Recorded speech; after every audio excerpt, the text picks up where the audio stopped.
billionaires are an obscenity in a society that experiences the crushing amount of wealth inequality within this country that is absolutely inexcusable in the richest country, really in the history of the world.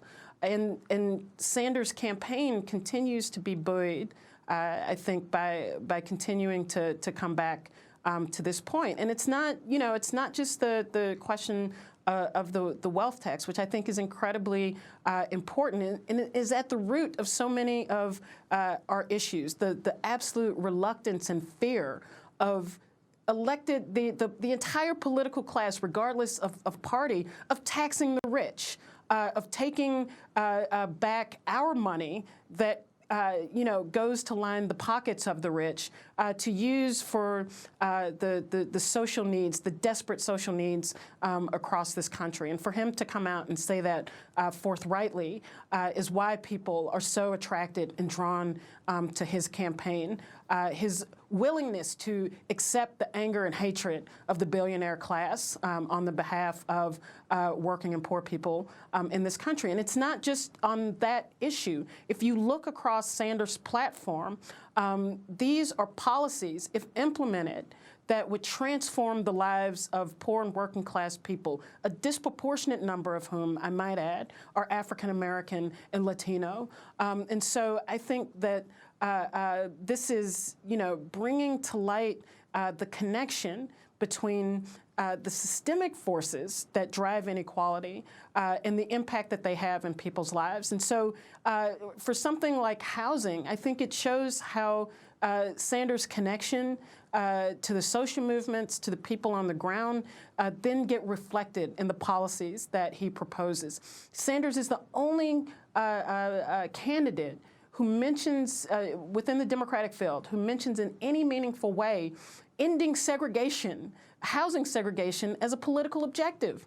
No one else talks about that. I mean, people accept the segregation in our cities almost as a natural phenomenon of life, almost as an expression of nature itself.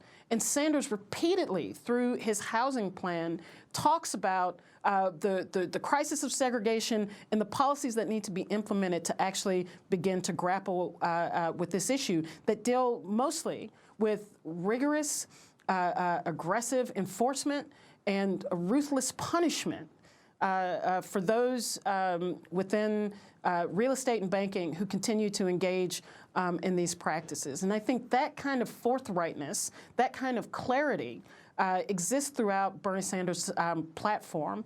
And the other part of it, which I think is so critical, is his understanding that we actually need more than a plan.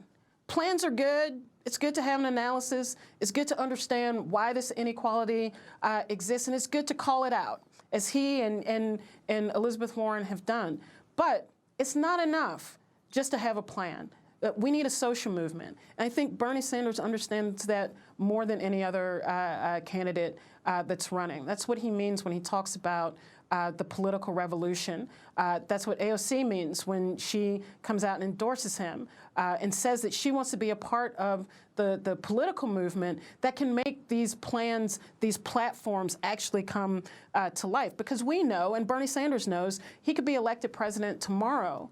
And if we don't have a mass movement on the ground to actually force the Congress that is full of millionaires, that is full of people who have gotten fat and lazy on the status quo, if we don't have a mass movement to force them to listen to us and to implement new policies that actually will improve the quality of life for people on the ground, it won't happen.